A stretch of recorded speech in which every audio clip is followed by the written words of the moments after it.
Punta na ako, dineport ako sa San Francisco Airport, pare. Pagdating ko doon, sinalubong ako ng kapatid ko, nakakalapag lang yung kambal. Galing din siya ng Japan. Pero hindi ko alam na nandun na siya sa airport, nagtatrabaho. Sinalubong niya ako doon, pare.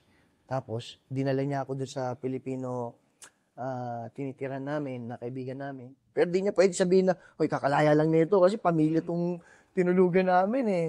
Kila Paul Chiga, yan. Sa pamilya niya sa Daly City, doon kami napadpad. So ito na, 4th of July.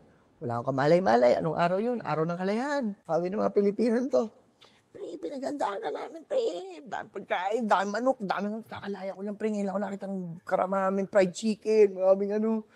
Tangina, pagkakain ko nga, nabasag pa yung ipin ko. Sobrang excited ko eh. Psst, paputok sila yung mga lusis-lusis.